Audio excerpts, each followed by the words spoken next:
Pétri du doute de sa propre valeur, à mi-chemin sur la pente de la délinquance, Guylaine Rivard sort tout droit d'un conte d'Andersen. Le vilain petit canard se découvre l'élégance d'un cygne en faisant du théâtre. Son histoire commence dans le chaos. Ignorant tout de la dyslexie, l'école la condamne pour ses difficultés d'apprentissage, confondant sa différence avec le refus de se conformer. Se croyant abandonnée à l'échec, Guylaine décroche de l'école à 16 ans, flirte avec la délinquance et fait le clown, avec tant de conviction que le collectif, le Grand Barda, situé à Kenogami, la recrute. Sous le pseudonyme de Réciproque, elle partage avec eux l'enthousiasme pour l'animation et le théâtre pour enfants sur ton de militantisme social, environnemental et pacifiste. Elle s'épanouit dans le rire du stand-up et de l'improvisation qu'explorent de jeunes inconnus comme Michel Barrette, Pierre Noël, Dominique Lévesque, Danny Turcotte, Marie-Lise Pilote.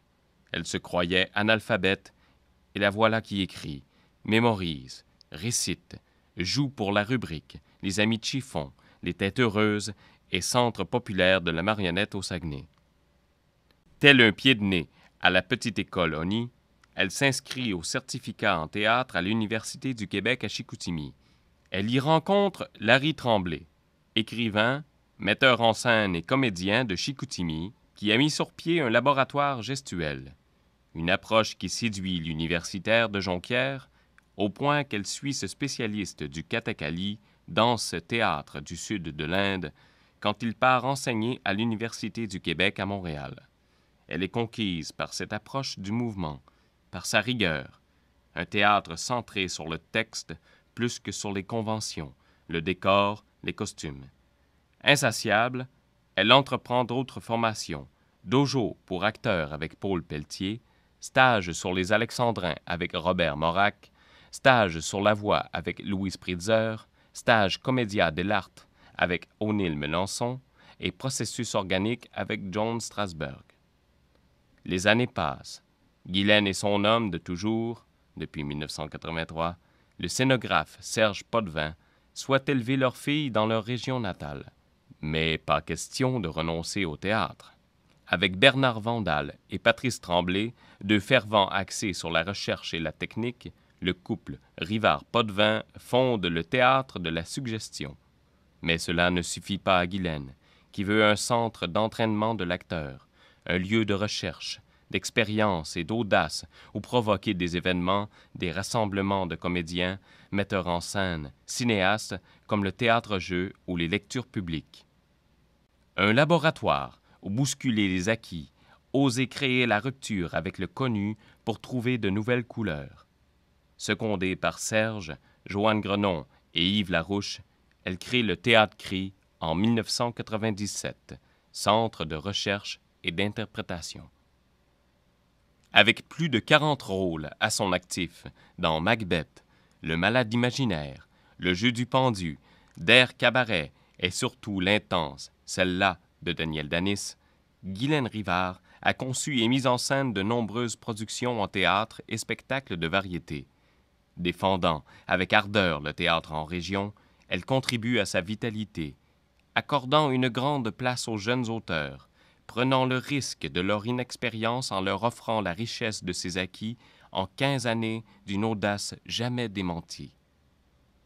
Parmi les productions les plus mémorables, il y a Poupzé, masque de la contribution spéciale décernée par l'Académie québécoise du théâtre en 2003.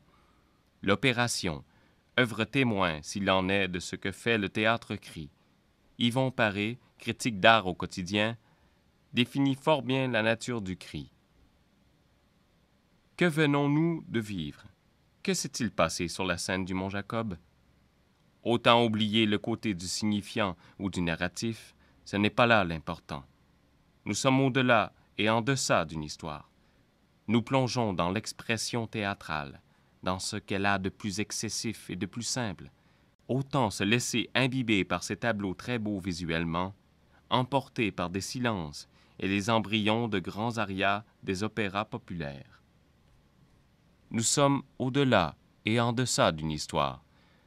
Cela est aussi vrai avec Gargantua, Catatonie, Parents et amis sont invités, La fuite des choses et, plus récemment, Petite mort et autres contrariétés. En 30 ans de carrière, Guylaine Rivard a largement contribué à dynamiser le théâtre au Saguenay-Lac-Saint-Jean.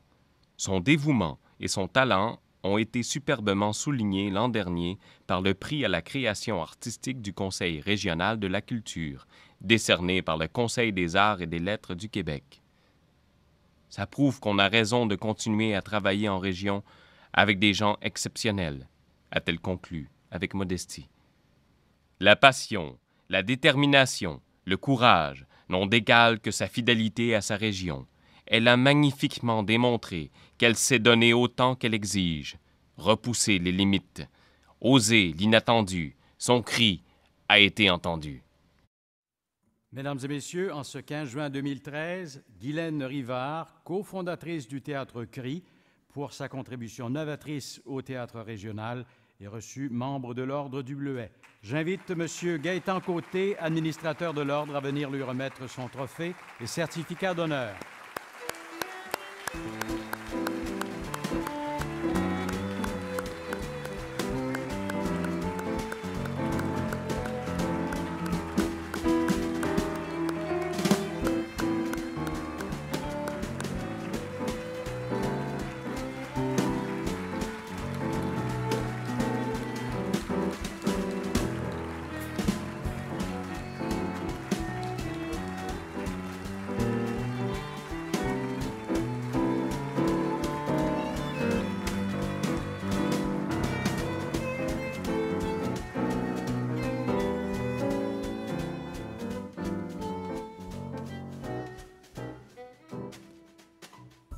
Guylaine Rivard est désormais membre de l'Ordre du Bleuet.